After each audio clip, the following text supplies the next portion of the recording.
Hola, soy Alex, soy fundador de Marspace. Este es un episodio muy especial. Contamos con una de nuestras colaboradoras actuales, Laura Gascón, que nos presentó a un compañero de su Executive MBA, Bernat Llana, que fue el CEO y fundador de Claverize, que luego es una empresa que ha pasado a llamarse Anfluence, y Bernat nos va a contar la experiencia que está teniendo ahora mismo cerrando su empresa. ¿Por qué hablamos de este tema? Porque en la mayoría de otros podcasts solo escucharemos los casos de éxito de la gente y cómo se crean las empresas, cómo se invierte en ellas, cómo se hacen crecer, cómo se acaban vendiendo y cosas más relacionadas con emprendedores y emprendedoras de éxito. Pero muy raramente contamos ya no tanto historias de fracaso, sino como el resto de las empresas mortales, el 99,9% de las otras empresas de las que también podemos aprender un montón, ¿no? Y no solo de aprender de los Facebooks, Amazons y similares. En este caso, ¿qué vamos a aprender en este episodio? Aprendemos primero el background y toda la vida de esta empresa, de cómo se gestó, qué tipo de socios tenía, qué tipo de inversión tenía, para dar un poco más de contexto y luego entrar en la segunda fase de este episodio, donde ya sí que atacamos el tema de cuándo se decide cerrar la empresa. Cómo se comunica, cómo se gestiona esto con tus socios fundadores, cómo se comunica a los socios capitalistas y al resto del board, y luego todos los procesos que hacen falta poner en marcha cuando uno decide ya cerrar la empresa, ¿no? ¿Qué clic mental tiene que hacer para que uno decida empezar a bajar la persiana? Porque además Bernat, pues el administrador de la empresa, tiene que ser el último en salir de ella, ¿no? En estos momentos, como decía, está cerrando la empresa. También aprenderemos cómo gestionarlo emocionalmente, porque es una decisión dura la de cerrar tu propia empresa, máxime cuando llevas 9 años con ella, como en el caso de Bernat, y porque en este caso tan paradigmático, que el último, digamos, la última gota que colmó el vaso fue que cuando empezaban a ver la luz del día, tras varios años picando piedra, vino la pandemia, y en una empresa tan enfocada al sector de los grandes eventos y los festivales como era Anfluence, pues tuvo que dejarlo correr, ¿no? Y bueno, la verdad que está siendo un final inesperado y no el mejor que podían esperar pues los fundadores de esta empresa. Aún así estamos muy convencidos de que en su propia próxima aventura van a tener mucho, mucho más éxito, porque tal y como lo están gestionando y como lo han gestionado hasta ahora, seguro que todos los inversores los van a seguir apoyando. Así que os dejo con este episodio con Bernat y con Laura. A disfrutarlo. Hola, bienvenidos a Life on Mars. Laura, Bernat, ¿cómo estamos? Buenos días. Buenos días. Buenas. Hoy vamos a hablar de un episodio complicado en la vida de las empresas, que es siempre hablamos más del nacimiento, del crecimiento de las empresas, pero pocas veces hablamos de cómo terminan estas historias, ¿no? Recientemente tuvimos un episodio, el episodio de Laura, que hoy nos acompaña como co-host de este episodio, con la que hablamos del tema de la venta de una empresa, ¿no? Y vamos a hablar pues del tema de cómo cerrar una empresa. Bernat en estos momentos está cerrando su empresa, as we speak. Nos va a compartir esta experiencia, y en el podcast en inglés, más o menos para cuando haya salido este episodio, habremos publicado un par de episodios sobre la venta de empresas con una boutique de M&A, ¿no? De Mergers and Acquisitions, con Mike Cunningham de Newtek Capital. 2 episodios súper interesantes que hemos grabado esta semana. Así que nada, vamos a hablar de este episodio. ¿Qué os parece si, Laura, ya que tú ya has venido un par de veces y que conoces a Bernat muy bien, le presentas un poco? Hola, ¿qué tal? A ver, ¿cómo presento a Bernat? Porque Bernat y yo tenemos una relación relativamente corta. Hemos coincidido en un Executive MBA que queda tope guay, de estas cosas que la gente decide estudiar, todavía no sé el motivo, y coincidimos en este Executive, y las cosas nos han llevado a compartir un proyecto que puede ser el día de mañana algo muy gordo. ¿Qué decir de Bernat? Pues nada, típico millennial, ingeniero, friki, con un sentido del humor bastante peculiar, y me atrevería a decir que un poco hasta friki. Y creo que tendrá algo bueno también, ¿no? ¿O qué? Por supuesto, ya sabes que cuando yo hablo de friquismo siempre es bien, nunca es negativo, al contrario. Es más, si alguien no tiene algo de friki, necesita revisión. En cualquier caso, creo que Bernat esté hoy aquí, creo que es muy interesante, porque básicamente como él ha procesado y está procesando todo el proceso de cierre de su empresa, para mí, francamente, y él lo sabe, es algo que merece ser puesto en valor. Y chispun, esa es mi presentación de Bernat. Buenísimo. Oye, y de hecho, animar a gente, bueno, primero agradecerte, Laura, por el contacto de Bernat y por otras personas que nos has ayudado a traer al podcast, porque hemos decidido pues abrir un poco más esto a gente que quiera atraer a gente interesante, que podamos entrevistarles. Pues para nosotros es una buena iniciativa que nos lleguen speakers de manera inbound. Si tú crees que es interesante, seguramente es interesante para nuestra audiencia, con lo cual animaros también a nuestros oyentes, quien quiera que pueda sugerir e incluso presentarnos directamente a potenciales speakers. Bernat, cuéntanos un poco cómo surgió la idea. Para dar contexto, empezaremos por qué surgió la empresa, cuándo surgió, cuál es la idea, si quieres describirla un poco, para luego hacer todo el viaje, ¿no? Bueno, es un viaje un poco largo, realmente esto empezó pues ya era unos 8 añitos, bien. Surge pues al final durante la carrera, cuando estábamos terminando, yo estudié ingeniería informática, con unos compañeros de clase decidimos empezar algún proyecto para poner en práctica lo que estábamos aprendiendo, ¿no? Practicar cómo se pone en marcha un proyecto, cómo se planifica, cómo se ejecuta. Y dándole vueltas, en ese momento estaba creciendo mucho el uso de los smartphones y Google y Apple estaban empezando a abrir ciertas APIs. En concreto, nosotros nos fijamos en la de geolocalización y eso que, bueno, eres joven, estás en la universidad y sales bastante por la noche, ¿no? Todo lo que puedes para disfrutar la vida universitaria. Y nos dimos cuenta de que la gran parte de las operaciones del mundo del ocio nocturno y musical en general, vimos luego, eran offline puramente. Era una industria que carecía de digitalización prácticamente en ningún punto de su cadena.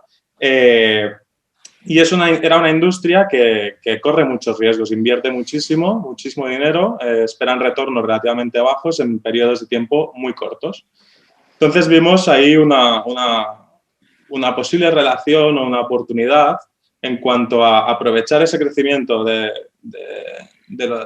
uso de los smartphones con la tecnología de posicionamiento para digitalizar todo este proceso de captación de público, análisis de audiencias, ¿no? Y al final convertir o crear una especie de marketplace que también fuera útil para los organizadores o promotores de esta industria para saber realmente quién eran sus clientes que hacían, cómo atraerlos y cómo rentabilizar mejor todas las acciones que realizaran, ¿no? Y al final aportar algo de tranquilidad al sector. Esta idea pues realmente empezó, como he comentado, con un enfoque B2B2C. Primer error, ¿vale? Porque desde nuestro punto de vista empiezas un proyecto, no sabes nada realmente, aunque te pienses que sí, te falta mucho por aprender y nos metimos en un proyecto realmente que abordas dos mercados diferentes, que tienes que hacerlos coincidir en el tiempo y coordinarlo todo, ¿no? Aparte de afrontar todos los demás retos que conlleva crear una empresa. Y nada, pues eso empezó, como digo, una idea sin más en la universidad, que poco a poco pues, fue creciendo, fue cogiendo importancia hasta que conseguimos financiación al cabo de los años y bueno, pues nos tiramos de lleno a por ello. Vamos, perfecta introducción. Creo que no has dicho exactamente qué hacía la app, ¿no? Entonces, ¿en qué se ha convertido o en qué se convirtió desde la idea inicial a su pleno apogeo, digamos? ¿Qué es lo que hacía vuestra empresa? Sí, por un lado había la parte de producto hacia el consumidor, era un marketplace de eventos culturales, ¿no? Te brindaba toda la oferta cultural que tenías a tu alrededor y en base a tu ubicación, tus preferencias, tu consumo de contenido y demás, recomendábamos dónde podías ir para asistir a eventos y demás. Y con el tiempo, al cabo de año y poco de estar trabajando en el proyecto, también añadimos, que es lo que luego se convirtió en la parte core del negocio, desarrollamos una tecnología que nos permitía crear experiencias de marketing de proximidad dentro de los propios recintos, ¿no? Eso nos permitía pues, saber cómo se movía la gente dentro de una sala o de un festival, ya sea grande, pequeño, y saber dónde estaban y poder mejorar su experiencia, su vivencia dentro del recinto, ¿no? Recomendando actuaciones que estaban pasando en otros puntos donde ellos no estaban, si habían promociones activas, alguna activación de alguna marca, etc. Esto lo que aportaba al final era un conocimiento para los promotores no solo de qué pasaba en su ciudad fuera durante la semana para entendernos, qué hacían sus consumidores, dónde salían, cómo, con qué frecuencia, sino también qué pasaba dentro de su recinto. Hasta ese momento, las analíticas que tenía el sector, y era literalmente esto, era un jefe de sala, que en casos, por ejemplo, de grandes festivales como el FIP o demás, pues se colocaban en un sitio alto a ver cómo se estaba moviendo la gente, cuánta gente estimaban que habían en las diferentes zonas, ¿no? Nosotros lo que conseguimos con esta tecnología es dar números, o sea, realmente cuánta gente está en cada zona, esta gente consume o no, cuánto tiempo de permanencia tienen en cada escenario. Al final eso les permitía también evaluar el retorno de las inversiones en contratación, en montaje, en un montón de parámetros de lo que sería la producción de eventos culturales y musicales.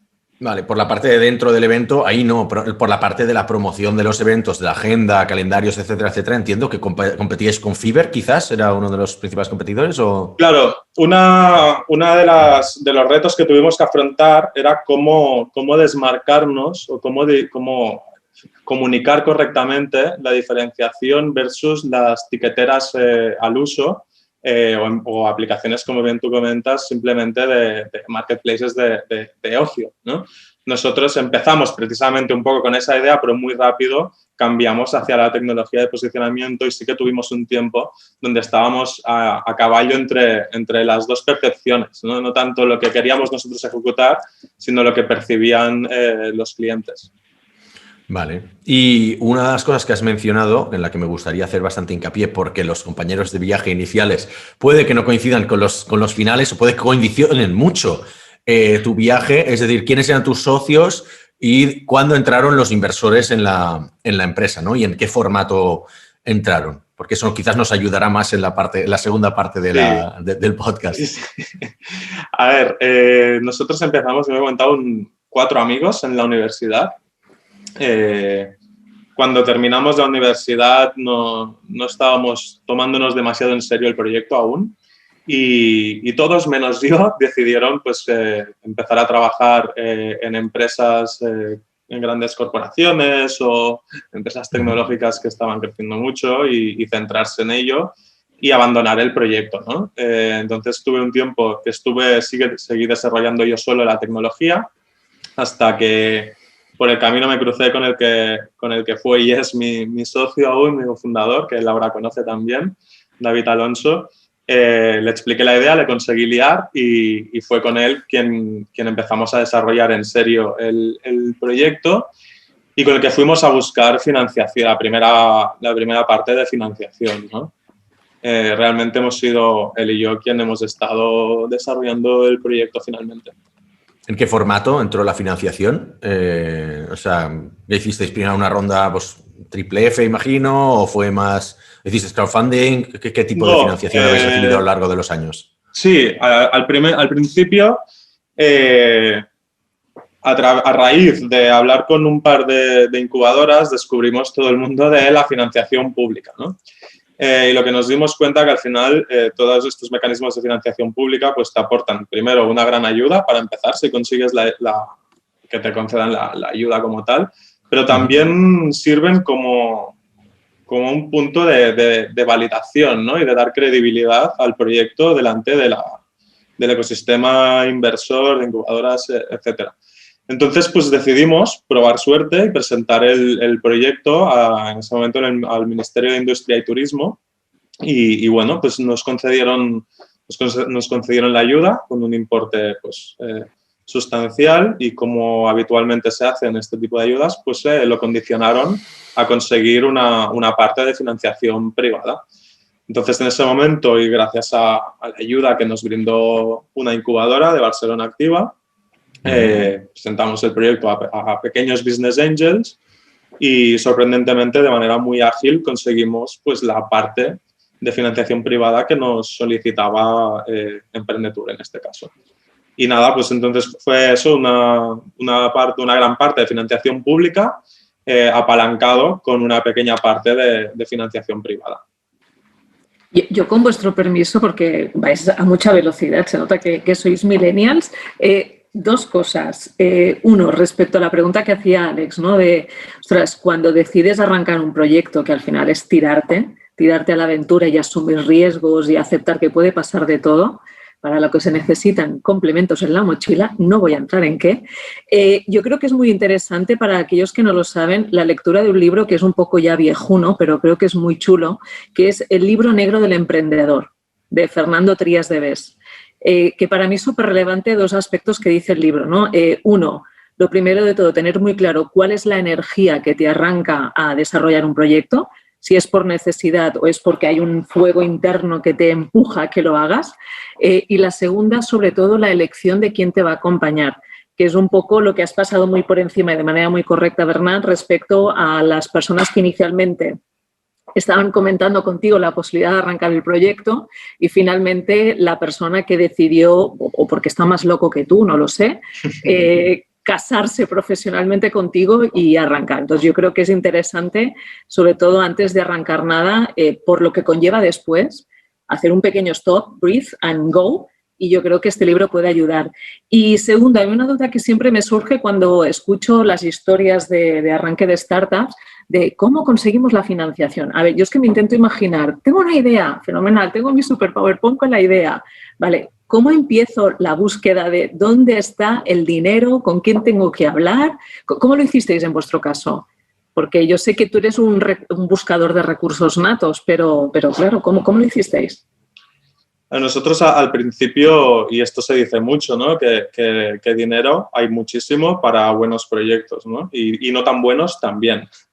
Eso suena atópico, pero es cierto. O sea, al final sí que es verdad que cuando intentas abordar este proceso por primera vez tienes una sensación de vértigo, ¿no? Y de no saber dónde ir y qué hacer. Pero sobre todo en Barcelona y Madrid hay un ecosistema de inversores muy importante, muy consolidado y muy fácil de detectar. En este caso, pues las incubadoras también y aceleradoras juegan un papel muy importante de vínculo entre emprendedores y el ecosistema inversor, por si no tienes esos vínculos. Y es un muy buen punto de acceso. Las escuelas de negocio también dan la oportunidad a proyectos en fases muy iniciales e incluso en fase de idea a ir y exponer tu proyecto. Y aunque no consigas financiación en los primeros intentos, lo que sí que te das cuenta es que muy rápido se va generando un efecto de bola de nieve, ¿no? Nosotros, de hecho, los primeros 200.000 euros de financiación los conseguimos a raíz de un único inversor. Le expusimos la idea, decidió invertir unos 50.000 euros y fue él que nos presentó a, creo recordar, 19 inversores más, ¿no? Entonces, wow. Realmente todo pasó mucho más rápido de lo que te esperas, ¿no? Y yo siempre que alguien empiece recomendaría, pues eso, acercarse sin ningún tipo de miedo a incubadoras, escuelas de negocio y este tipo de foros porque dan la oportunidad de acceder a estos contactos de una manera muy ágil. O sea, que lo que recomiendas es sin miedo ir con el portátil, cogidos de la mano, en plan jovencitos. Hola, ¿qué tal? Tenemos una idea de proyecto y no pasa nada, no se te comen, ¿no? No, lo peor que te pueden decir es que no, ¿no? Y eso ya lo tienes antes de ir. O sea, al final es quitarte un poco este miedo y adelante. Y te das cuenta de que normalmente eso, que cuando llegas al punto de querer pedir financiación, normalmente tienes el proyecto mejor trabajado de lo que crees, ¿no? Igual tienes que acabar de ajustar cómo lo cuentas, aprender un poco qué esperan los inversores, qué quieren escuchar realmente, qué les interesa, pero sí, sin lugar a duda que se lancen a por ello porque al final el dinero está ahí. Y si me permites, Alex, una pregunta a raíz de un comentario que ha hecho también Bernat.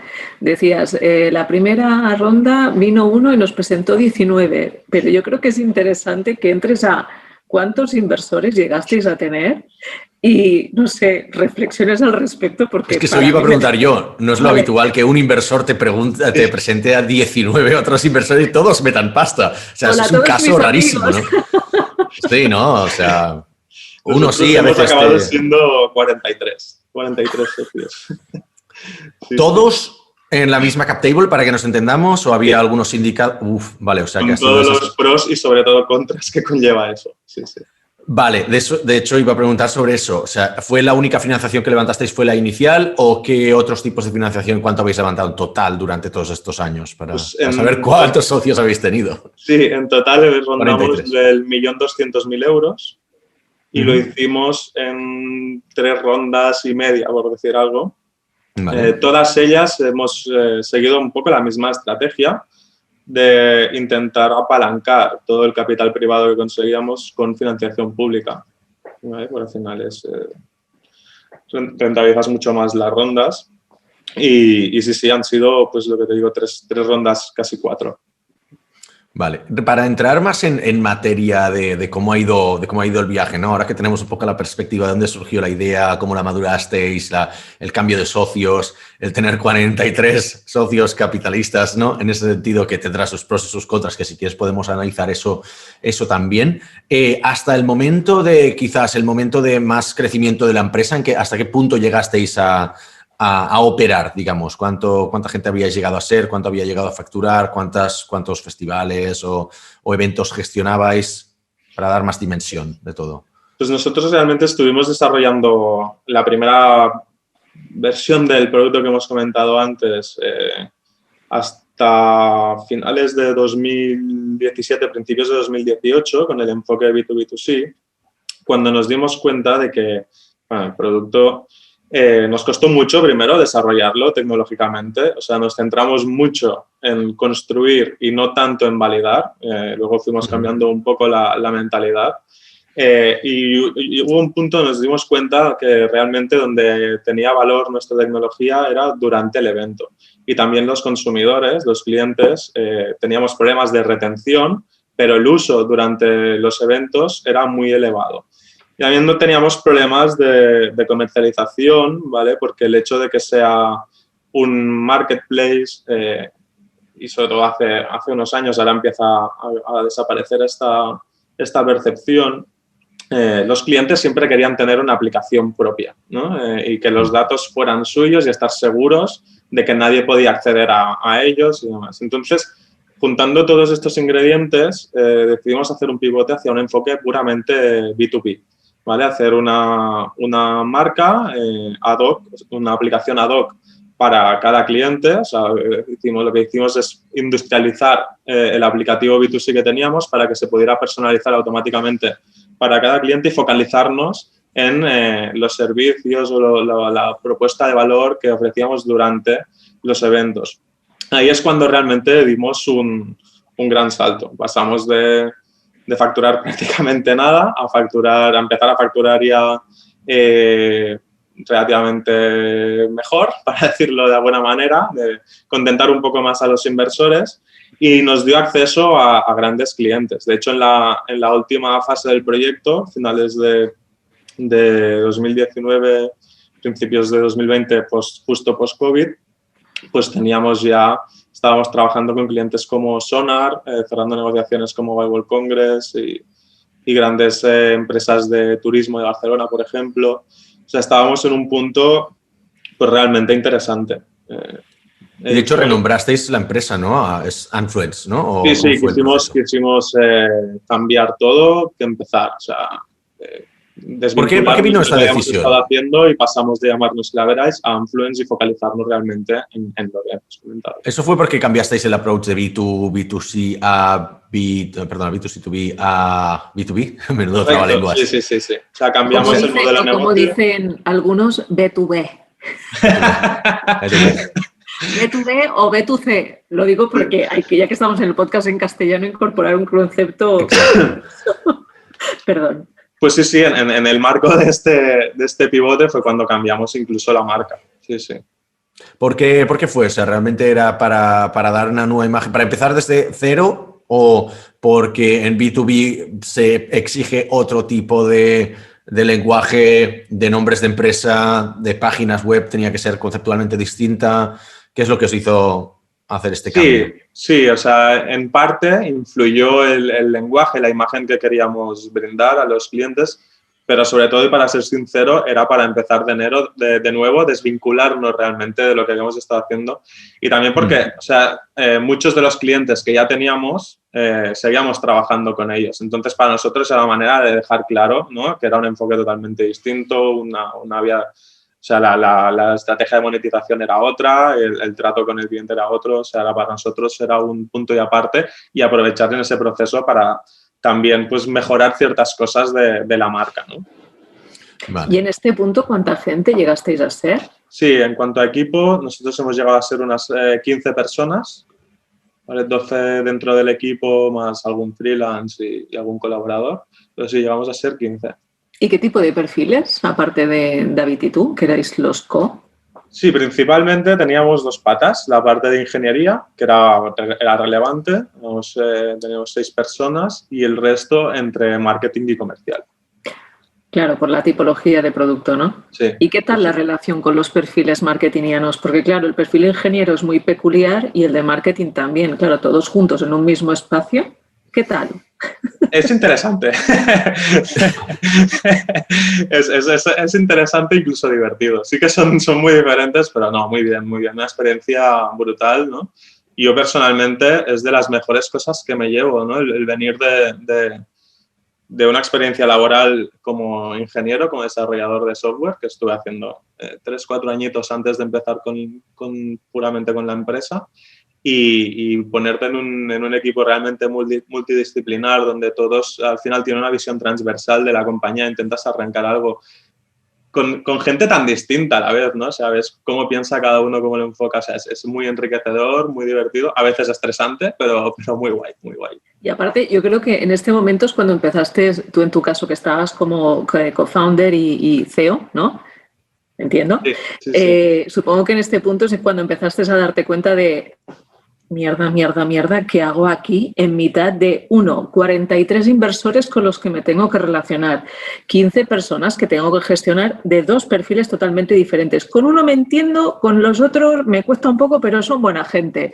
Y además, teniendo que desarrollar el producto y además relación con los clientes, ¿cómo lo hacías? Porque claro, entiendo que de muchos de estos aspectos tú no tenías ningún tipo de experiencia. En absoluto.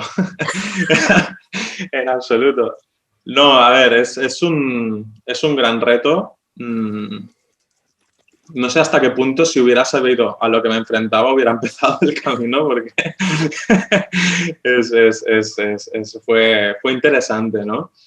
Pero yo, sobre todo, lo que sí que vivimos, mi socio y yo, y en gran parte también por el gran número de socios, ¿no? Y en el momento de que consigues la financiación, que es la financiación privada, digamos que empieza a correr una cuenta atrás y tú llevas puesta la soga al cuello, ¿no? Y eso te hace tomar decisiones que muchas veces no querrías tomar o no deberías, porque tienes un tiempo muy limitado, y esa prisa, esa necesidad y esa comprensión del proyecto en esas fases tan iniciales es muy difícil de transmitir al equipo y no puedes esperar, ¿no? La misma urgencia y el mismo compromiso. Y ahí, en ese punto, como gestor novel, cometes muchos errores. Das por supuesto cosas que no deberías, ¿no? E incluso a veces exiges cosas que tampoco deberías, ¿no? Y para mí esto fue la parte más traumática. De hecho, iba a preguntar yo, siguiendo en la línea de la pregunta de Laura, que es súper interesante, que es decir, como empresario de primera vez, ¿no? Empresario novel, como bien comentas. Y yo mismo también he tenido aquí mis dificultades, ¿no? En Marsbase, al final, es nuestra primera empresa. Sobre todo mucho síndrome del impostor, en mi caso, pero hay otra gente que ha tenido otros tipos de dificultades. ¿Tú qué te has encontrado? ¿Qué ha sido lo más difícil para ti como empresario novel, digamos, que han sido como tus peores días en este sentido, con lo que te ha costado más gestionar? Pues es difícil de responder, pero si tuviera que decir algo, yo creo que lo peor que llevaba yo era un poco la sensación de soledad. O sea, vale. Es decir, el tener que afrontar momentos muy jodidos que no puedes compartir con el equipo en muchas ocasiones y que tampoco no te puede ayudar nadie, ¿no? O sea, nosotros sí que teníamos la suerte de que contábamos con inversores que venían de haber sido mentores nuestros y a raíz de tratar con nosotros, de que les gustase el proyecto, habían acabado invirtiendo. O sea, el proceso un poco el ideal, ¿no?, para nosotros, entonces ayudaban muchísimo. Pero incluso con esta gente hay muchos momentos que no te pueden ayudar porque no se han encontrado nunca en esta situación o al final es un camino de decisión que tienes que tomar tú y para mí eso era la mayor diferencia de trabajar tú como empleado de una empresa con compañeros o estar tú dirigiendo un proyecto, ¿no? La soledad o sensación de indefensión, ¿no? Y que tienes que a la vez esconder de cara al equipo, de cara a los inversores. Igual estás jodidísimo, no tienes fuerzas, estás ya vacío, ya no sabes por dónde tirar, llevas semanas sin dormir y aún así tienes que ir a conseguir $500,000 delante de inversores porque si no la empresa muere, ¿no? Entonces este cambio también, esta regulación de tus emociones, de tu estado de ánimo, de lo que transmites, es complejo. Para mí fue complejo. Porque solo podías hablarlo con tu socio, entiendo, ¿no? Sí, sí. Sí, claro. Sí, aparte mi socio, digamos que el perfil es puramente ingeniero, entonces lo de hablar es... Cero sentimientos. Es relativo, ¿no? Sabe escuchar muy bien, pero... Tú mismo, Bernat, haz lo que tú estimes oportuno. Gracias por la ayuda, ¿no? Sí, sí. No. Claro, pero es un tío brutal, pero comunicación no mucha, entonces, claro... Hay ciertas cosas que igual podías compartir con el equipo, algunas no. Algunas podías compartir con los inversores o tenías que compartir con ellos por tema de reporting, pero en algunas quizás decidías no comunicarlas demasiado temprano para no alarmar. Correcto. Por lo tanto, tampoco te podían ayudar, ¿no? Se creaba como un círculo vicioso en el de no pido ayuda, pero entonces, claro, tampoco me llegará esa ayuda, ¿no? ¿Cuándo fue el momento? O sea, vamos a entrar en materia en ese sentido. ¿Cuándo fue el momento que dijisteis, uy, esto se empieza a torcer, ¿vale? ¿Y cuándo lo detectasteis? ¿Cuándo empezasteis a asumir la realidad de que este proyecto igual no iba como vosotros queríais? ¿Te acuerdas cuál fue ese día? Sí, bueno, realmente han habido 2 puntos de estos, ¿vale? ¿No? El primero fue con el primer proyecto, o sea, con la primera parte del proyecto. Ahí nos dimos cuenta de que no éramos capaces de crecer al ritmo que se esperaba y que para cumplir los planes que marcábamos necesitábamos muchísimo más dinero del que habíamos previsto inicialmente, que es una de las partes negativas de crear un producto B2C, ¿no? Hasta que no empiezas no sabes realmente cuánto dinero vas a necesitar, pero ya puedes prever que va a ser muchísimo y normalmente es muchísimo más del que esperas. Ahí pues vimos que se empezaba a torcer, lo que por suerte tuvimos buenas experiencias con clientes en la parte que he comentado durante el evento y tal, y vimos que podíamos potenciar esta parte de B2B y ahí pues decidí presentar un plan al Consejo de Administración exponiendo esto, ¿no? Mira, oye, la parte que hemos estado trabajando hasta ahora no le veo futuro, no creo que sea coherente seguir invirtiendo estas cantidades de dinero en intentar captar usuarios porque no creo que lleguemos a nada con una inversión razonable, pero se nos presenta esta nueva oportunidad. Este nuevo enfoque, que de hecho yo ya sabía que a algunos de los consejeros les gustaba bastante, incluso alguno lo había propuesto en su momento, de enfocarnos únicamente al B2B, fue muy bien recibida y nos ayudaron a levantar una nueva ronda de financiación para centrarnos en reformular la parte tecnológica que tocaba, mantener como pudiéramos los clientes, intentar hacer la transición de un modelo a otro. Y realmente esto fue muy bien, o sea, estábamos súper contentos. Lo único que nos pasó es que el último verano, el de 2019, se nos alargó una ronda que teníamos previsto cerrar para ese verano, se nos alargó más de lo esperado y a finales de año, octubre, noviembre, nos quedamos sin dinero. En ese momento se dio una circunstancia bastante peculiar donde teníamos un producto que realmente empezaba a funcionar. Tenía muy buenas perspectivas, estábamos cerrando grandes contratos, muchos de ellos aún no podíamos empezarlos a facturar porque facturábamos por proyecto y tuvimos que despedir a gran parte del equipo, declarar la empresa en preconcurso para ganar tiempo y no tener que cerrar y poder buscar una salida a esta solución. En este proceso pues realmente nos fue muy bien, se nos acercaron varias consultoras, grandes consultoras, que les interesaba la tecnología y el enfoque y sobre todo el tipo de cliente al que íbamos dirigidos y conseguimos cerrar un acuerdo para vender o incorporar nuestra empresa dentro de una gran consultora.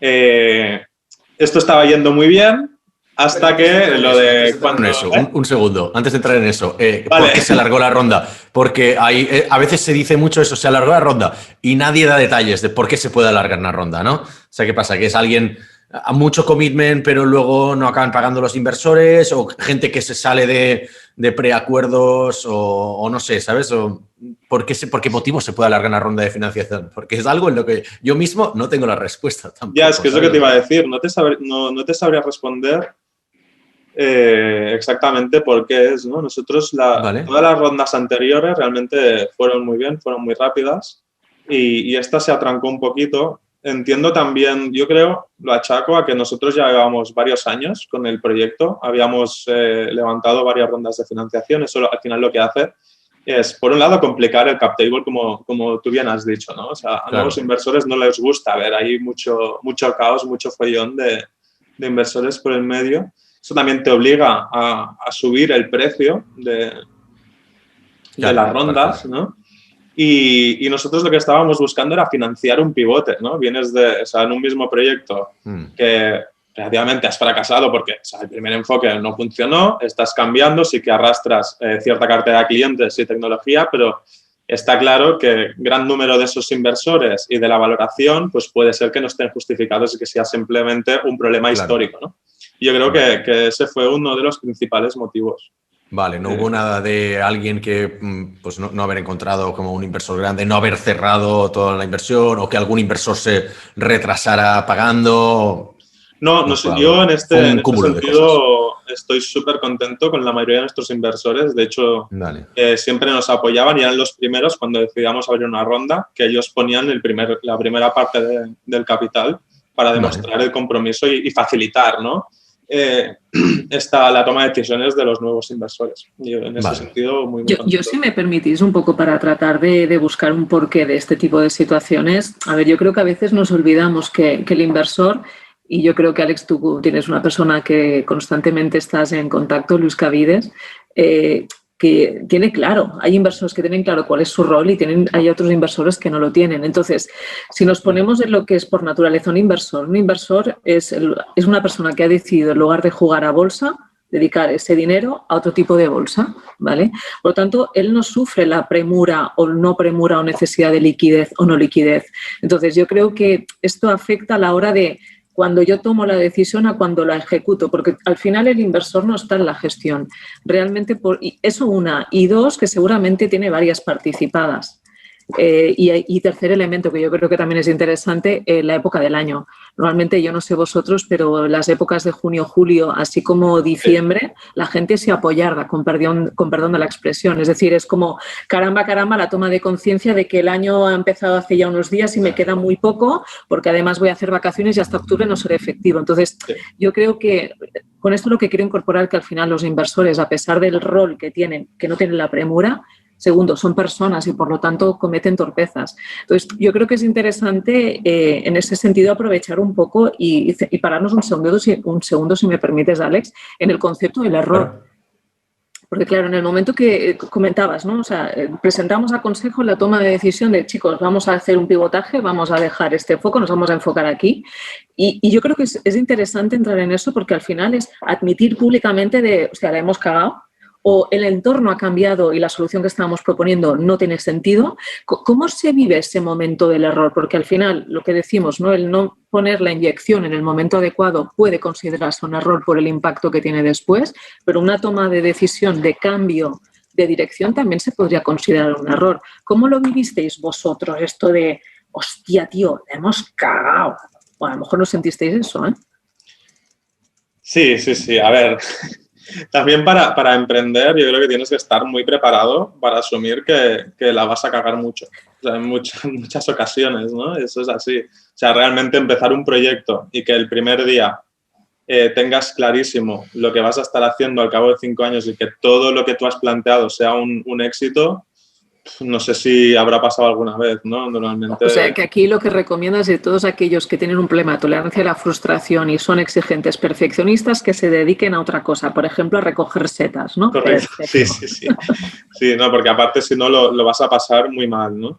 Entonces, por suerte, al menos en nuestro caso, yo no puedo hablar por todo el mundo, pero los inversores con los que hemos contado nosotros, sobre todo los más cercanos y los que estaban de consejeros, esto lo tienen muy claro, ¿no? Saben que al final se trata de un proceso de prueba y error, que tienes que al final optimizar los ciclos y ser lo más efectivo que puedas, pero que es lo más probable es que tengas que corregir y aprender, ¿no? Y eso a veces también incluso se percibe como algo positivo, ¿no?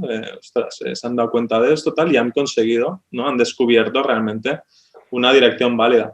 Entonces, en nuestro caso, no recuerdo ese momento como algo traumático, realmente lo recuerdo como algo ilusionante, ¿no? De estar luchando muchos meses, haciendo muchas pruebas, viendo cómo iba.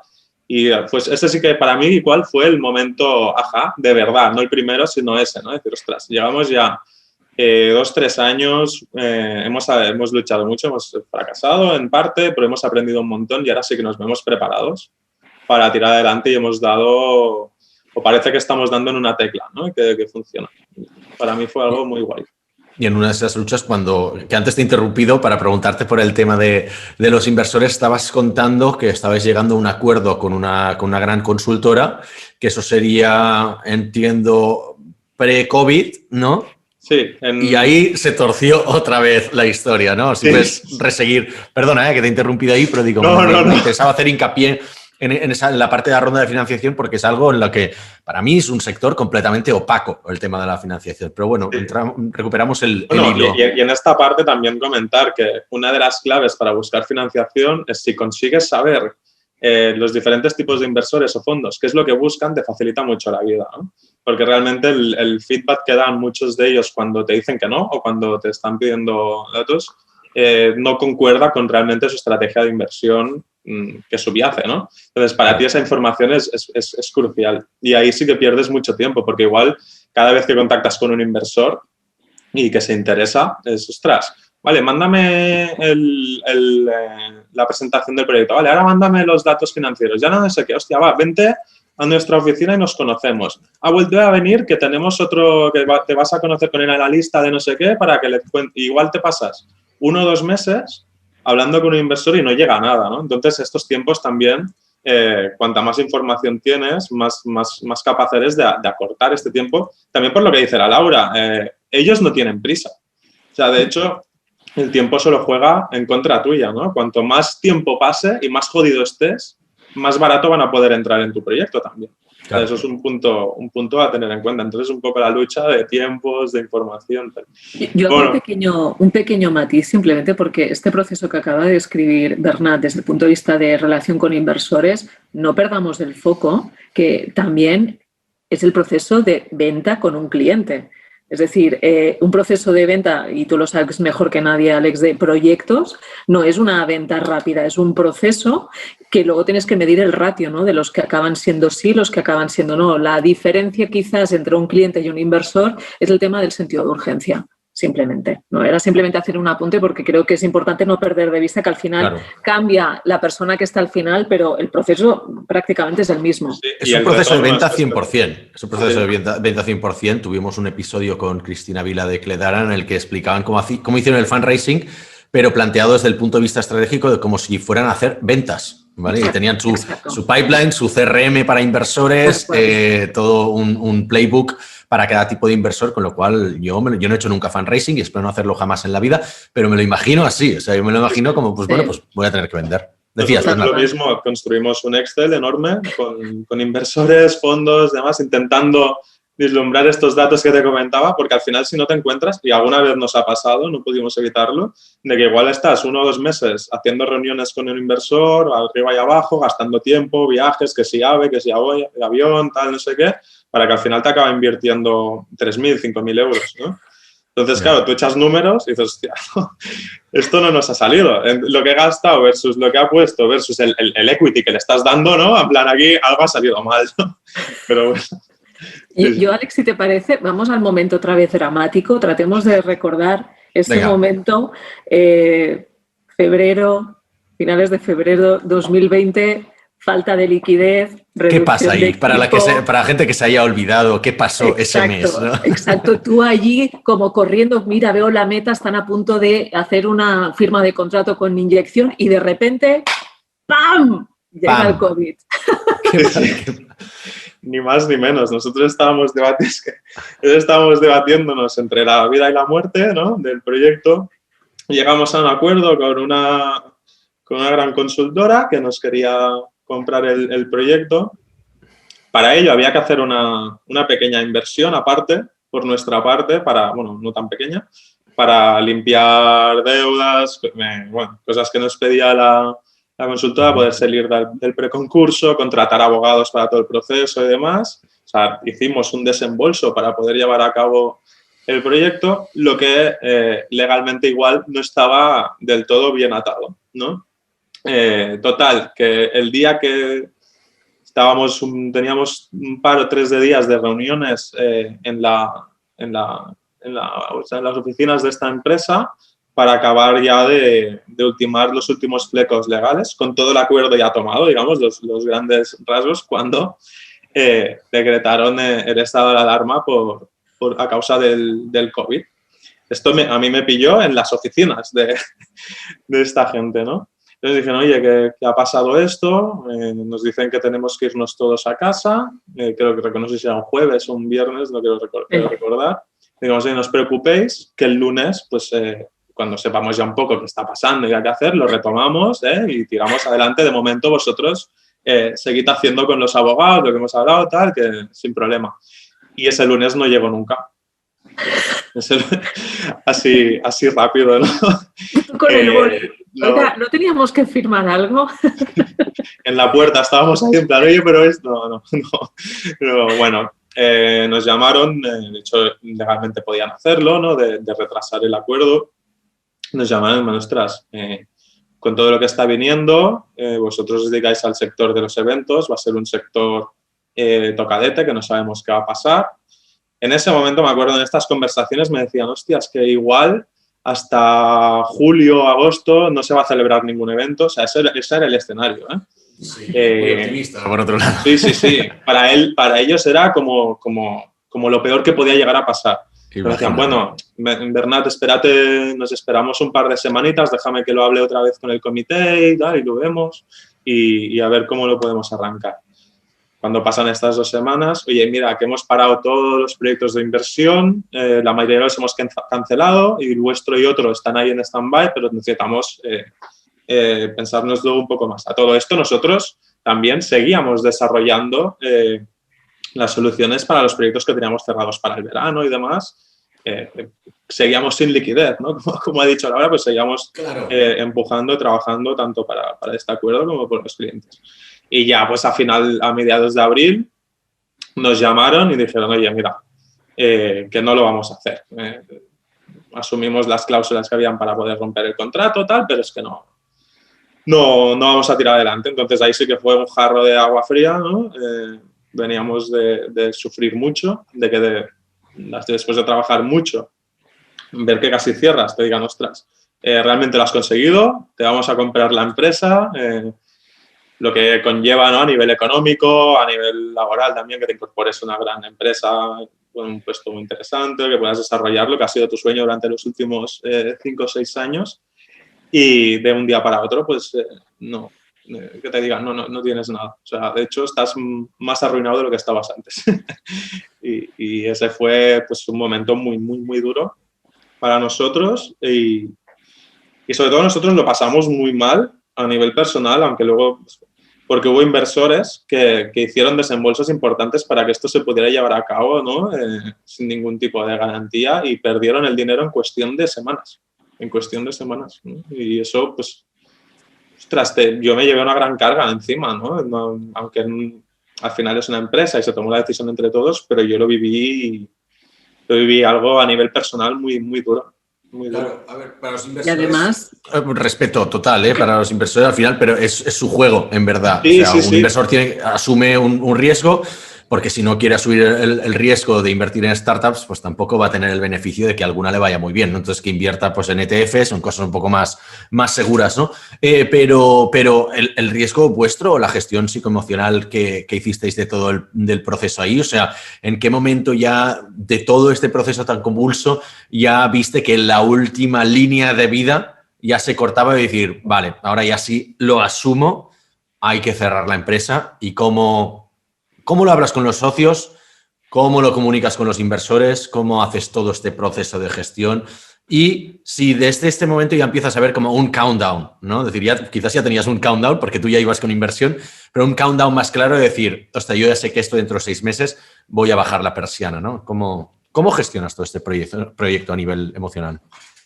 A nivel emocional, o sea, el mes de marzo-abril fue algo increíblemente jodido para nosotros y, bueno, para mí sobre todo. De hecho, fue más o menos la época en la que conocí a Laura. Ella os lo puede decir un poco las grandes charlas que teníamos, ¿no? Porque yo también en ese momento pues buscaba mucho consejo de gente que hubiera pasado por situaciones similares o que te pudieran aconsejar, porque realmente yo no sabía por dónde tirar. Me acuerdo que la sensación de vértigo y de vacío era incluso mayor de la que tuve cuando me lancé a emprender el proyecto, ¿no?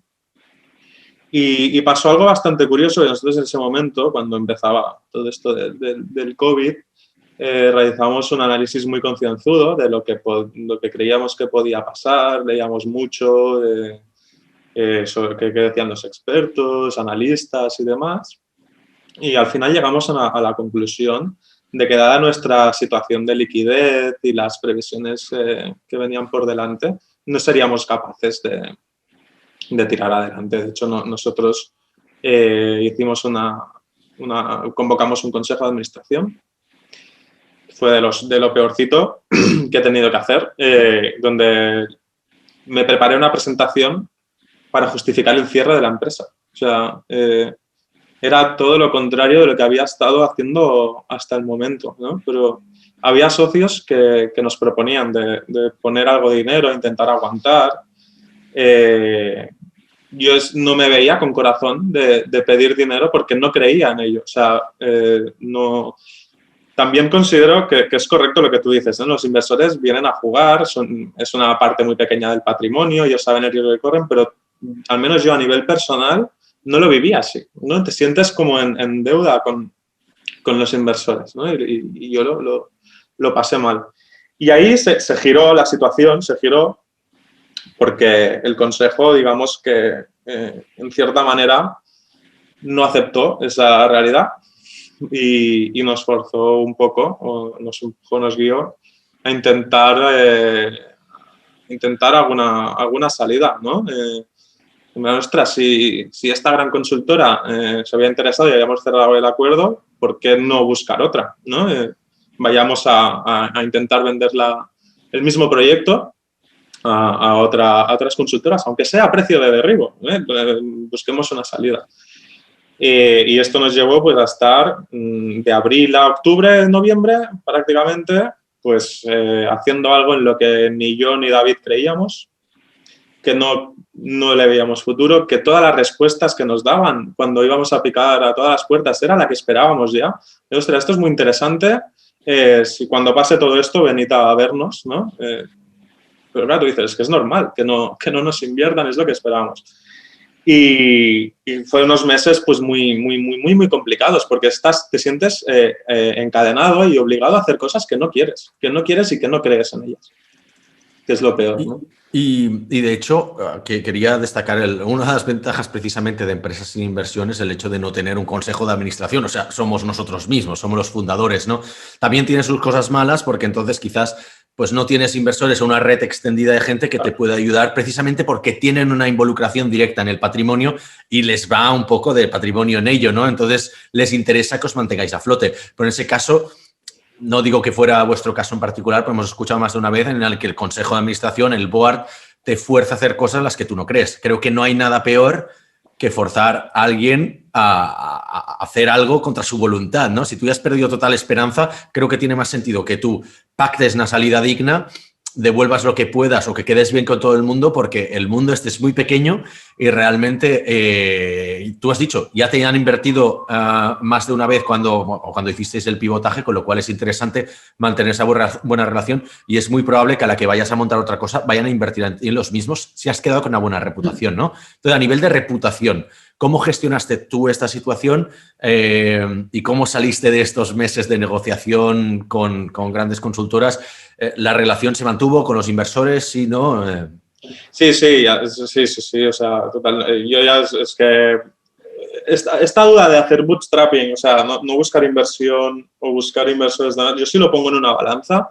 Al final, lo que hemos conseguido nosotros con los inversores es mucho más de lo que puedes sacar de negativo. De hecho, esta sensación o esto forzarte a hacer cosas que no quieres también, muchas de ellas las haces porque, como decía, te sientes en deuda con ellos, ¿no?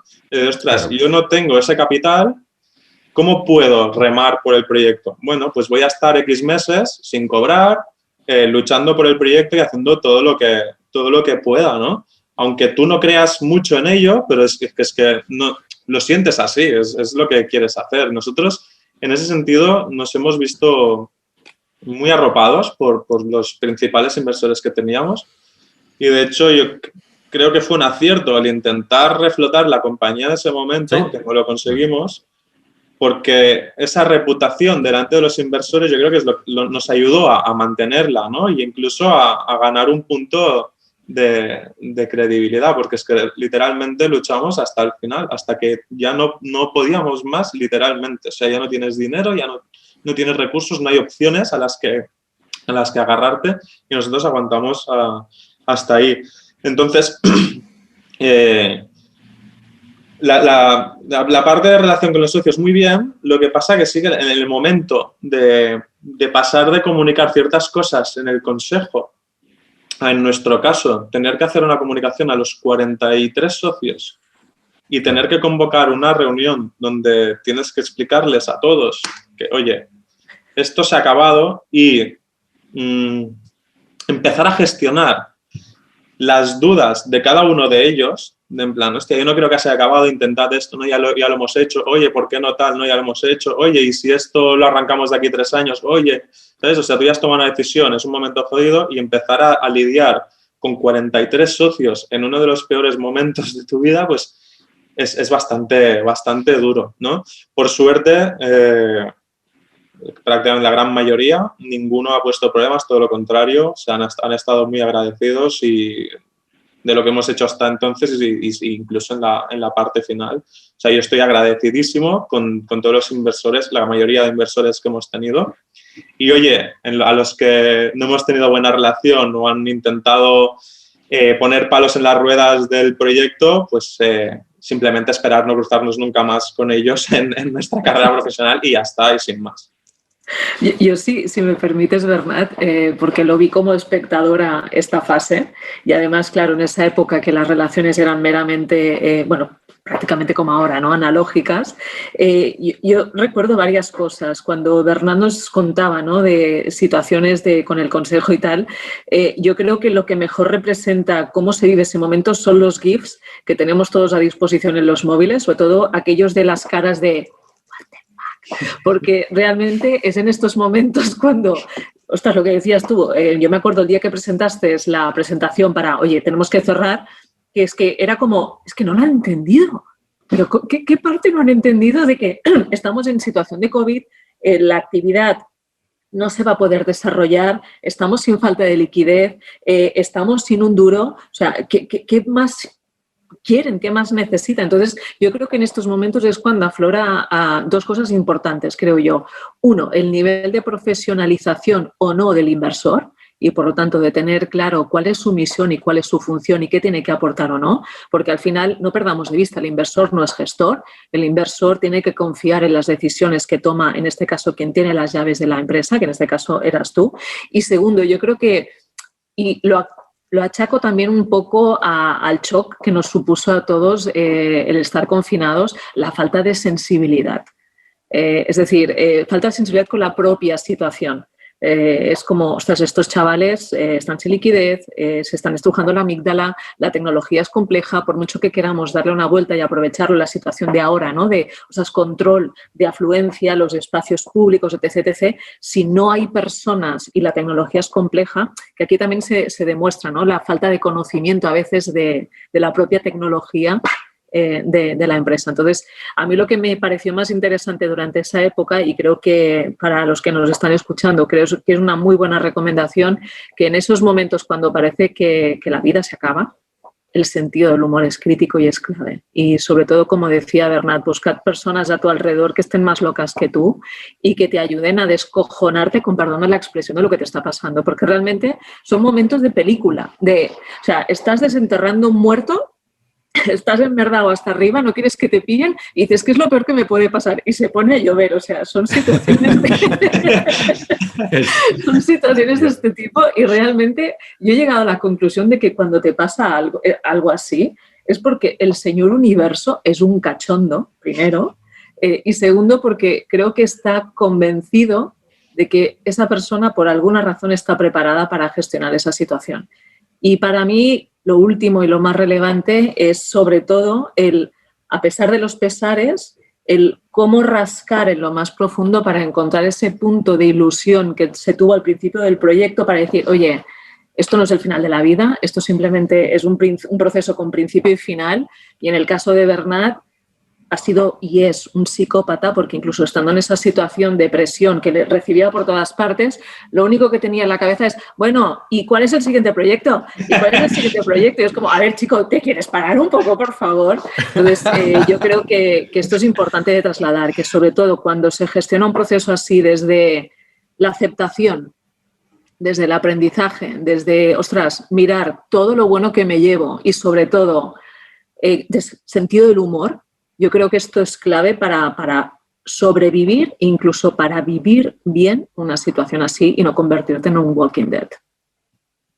Vale, oye, fantástico apunte. Para ir cerrando, porque estamos ya fuera de tiempo, dos preguntas rápidas, Bernat. Una es, entonces, ¿cuánto tiempo lleva el cierre de una empresa? Porque es que realmente puede haber varias fases, ¿no? Tú has mencionado que habíais estado en preconcurso de acreedores, tal, pero cuando ya decides, vale, ahora sí, esta es la definitiva, ¿cuánto tiempo puede durar eso para que nos entendamos? Porque tú como administrador eres el que tiene que bajar la persiana, tienes que estar ahí hasta el final, ¿no? Sí, para darnos una idea.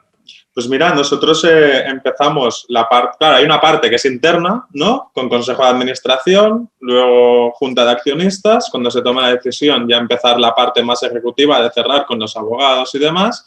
Nosotros empezamos pues en noviembre, a principios de noviembre, y a día de hoy, mediados de febrero, aún estamos esperando pues la publicación en el BOE y demás trámites, que son los trámites finales, digamos, pero aún estamos en ello, ¿no?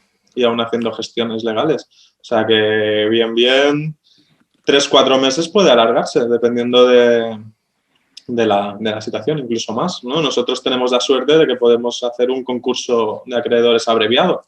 Si te ves envuelto en un concurso ordinario, con administrador concursal y demás, porque tengas activos, tengas inmovilizado lo que sea, pues se complica bastante más el asunto. Confiésalo, es un coñazo toda esta parte. Coñazo total. Creo que daría para un episodio solo hablar de los concursos de acreedores, porque, bueno, no sé, por A o por B, a nuestro alrededor ha habido varios. Podríamos juntar y hacer un episodio dedicado solo a eso, porque yo conozco cero y realmente es algo de lo que también no se habla mucho. Bernat, y un apartado de cómo lo gestionan los propios abogados involucrados, ¿no? Es un apunte. Apunte con mensaje, patrocinado por Laura, así que ahí queda ese mensaje. Bernat, un minuto para despedirte. ¿Qué nos espera de ti cuando hayas cerrado este capítulo? Pero evidentemente, ¿qué va a ser tu próximo capítulo? ¿Cómo podemos ayudarte? Una pregunta muy, muy profunda a este nivel. No, realmente ahora mismo no me he parado a pensar mucho en el futuro. Precisamente yo creo que es un mecanismo de defensa delante de toda esta situación, ¿no? Porque estás que no puedes tirar adelante ni atrás. Entonces, no, realmente estoy en un momento donde quiero recuperar tiempo, vivir un poco el tiempo perdido con la familia, con los amigos, recuperar el deporte. O sea, no te sabría decir, la verdad.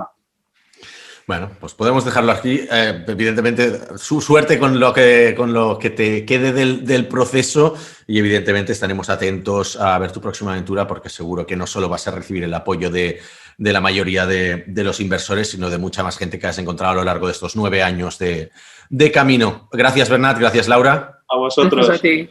Y hasta la próxima.